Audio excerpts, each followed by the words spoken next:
No Agrotarde para falar de um assunto que a gente adora, tecnologia brasileira. Uma microalga selecionada do Banco de Germoplasma da Embrapa Agroenergia, aqui do Distrito Federal, obteve sucesso em laboratório na limpeza de material inorgânico do pome gerado no processamento do óleo de dendê.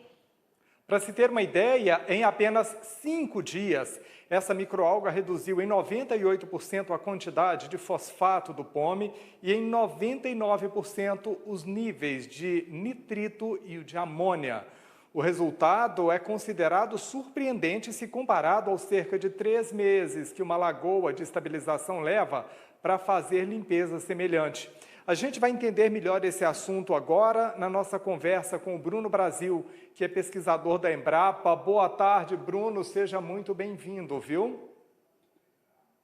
Boa tarde, Marcelo. É um prazer participar aqui do AgroMais.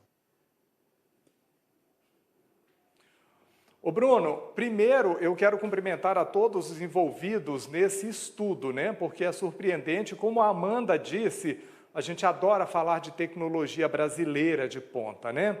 Vamos lembrar que essa mesma microalga já teve sucesso também no tratamento do efluente da indústria sucroenergética, a vinhaça, não é isso? Conta pra gente.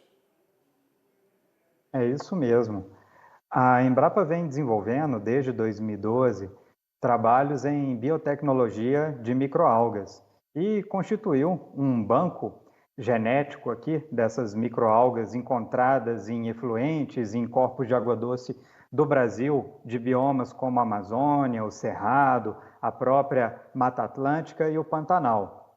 E uma dessas microalgas que foram coletadas pelas equipes aqui de pesquisadores da Embrapa, ela conseguiu não só se multiplicar, você conseguiu cultivá-la no efluente da usina sucroenergética, que é a vinhaça, como ela consegue recuperar, ela consegue limpar a carga de nitrogênio e fósforo, né, que é a carga inorgânica de poluentes que tem nesses efluentes, produzindo uma biomassa que tem valor agregado, que tem valor comercial e permitindo com que esse efluente seja descartado. Então, nós fizemos um estudo inicial mostrando o cultivo dessa microalga no efluente, que é a vinhaça da indústria sucroenergética, e agora mostramos que ela também é capaz de ser cultivada no efluente da indústria de palma de óleo, né? Mais conhecida aqui no Brasil como o dendê.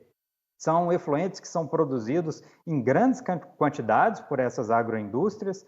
Então, se nós pegarmos para cada litro de óleo de dendê que a agroindústria produz, ela vai produzir de 2 a 5 litros desse efluente e ele se transforma em um passivo ambiental. Se nós entendermos o contexto onde o óleo de dendê é produzido no Brasil, é principalmente no estado do Pará, e aí em regiões, então, dentro do bioma amazônico, a preocupação com o tratamento e a destinação adequada desse resíduo líquido para atender aí as nossas normas ambientais, as resoluções do CONAMA que regem isso e preservar nossos corpos de água, isso ganha uma relevância muito maior. E nós temos aí um insumo natural, que é a microalga, que é capaz de remover com grande eficiência essa carga de fósforo e de nitrogênio que nós temos nesse efluente da indústria do dendê.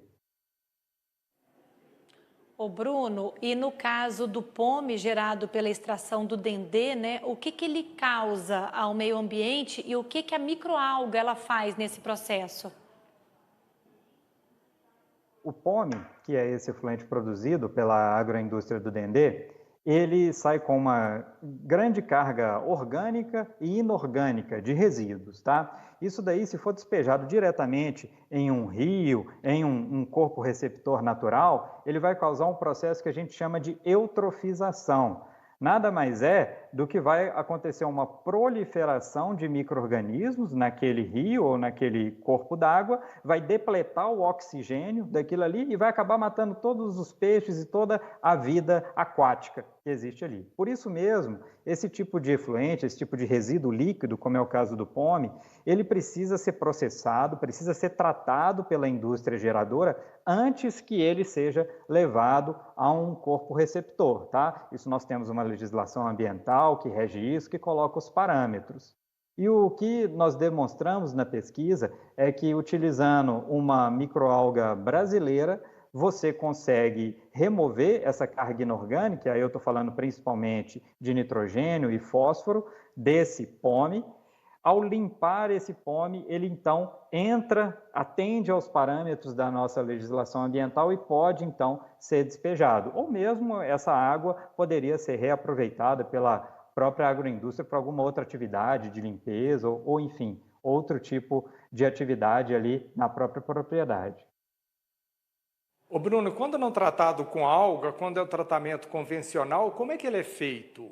Demora quanto tempo para dizer que aquele efluente foi tratado e que ele não é mais um passivo ambiental, que ele não polui mais, que ele não corre risco de matar um rio, por exemplo? Normalmente se utiliza um sistema tradicional que é chamado de lagoas de estabilização. Na verdade, são grandes lagoas sequenciais onde esse POME, esse efluente líquido, fica ali depositado. A primeira lagoa é uma lagoa mais profunda, onde ele fica ali retido por algumas semanas, tá? O tempo vai variar, mas ali você vai ter 2 a 4 semanas retido nessa primeira lagoa e uma segunda lagoa que ela é mais extensa, que é a lagoa aeróbia, e bem mais rasa, onde ocorre a redução da carga inorgânica. E ali, esse tempo de retenção ali pode durar até 90 dias, até que esse resíduo esteja totalmente tratado por esse sistema convencional de lagoas de estabilização. Acontece que nós podemos substituir essa segunda lagoa de estabilização por tanques de cultivo de microalgas, que ao invés de levar ali quase 90 dias para tratar esse efluente, vão remover a carga inorgânica desse efluente em 5 dias. E além disso, depois desses 5 dias, você faz a colheita dessa biomassa da alga, aquela biomassa que é produzida, é o agregado de algas que cresceu ali. E essa biomassa de alga, ela tem valor comercial, ela tem diversas aplicações, tá? Nós podemos utilizá-la como fertilizante ou promotor de crescimento para a própria lavoura, na própria propriedade. Podemos usar como suplemento para ração animal, principalmente para piscicultura. Nós podemos utilizar para extrair moléculas de alto valor agregado, que são utilizadas pela indústria de cosméticos, de suplementos de alimentos. Aí eu estou falando de pigmentos, de antioxidantes, de óleos especiais ricos em ômega 3, ômega 6, e até mesmo a perspectiva futura que se tem nas pesquisas é de ampliar a escala de produção dessas algas para que se consiga atingir o mercado de biocombustíveis. As microalgas, elas acumulam grandes quantidades de substância de reservas dentro das células delas. E aí eu estou falando principalmente de óleo, tá? E esse óleo produzido pelas microalgas poderia ser aproveitado em larga escala para a produção de biocombustíveis como o biodiesel. Embora a produção de biocombustíveis de algas hoje ainda não seja uma realidade comercial, ela é bastante promissora do ponto de vista tecnológico. Por quê? Eu vou dar um exemplo aqui. O dendê, ele é o principal óleo vegetal produzido no mundo, e uma das razões é porque ele produz até 4 toneladas de óleo por hectare. Isso daí chega a ser 10 vezes mais do que a soja, por exemplo. Só que quando nós conseguirmos viabilizar a produção comercial de óleo de algas para biocombustíveis, a gente consegue atingir produtividades de 5 a 10 vezes a produtividade do próprio dendê. Então, não há outro cultivo tradicional feito em terra que supera em produtividade as microalgas. O grande gargalo hoje é justamente fazer isso a preços competitivos, pois a tecnologia para a produção de algas para combustíveis ela ainda é pouco custo eficiente comparado à soja, por exemplo, ou ao próprio dendê. Certo. Bruno Brasil, pesquisador da Embrapa, participando com a gente aqui ao vivo. Bruno, obrigada pela entrevista, viu? E mais uma vez, parabéns aí a todos vocês pelo trabalho. Parabéns, Bruno. Muito obrigado, uma boa tarde.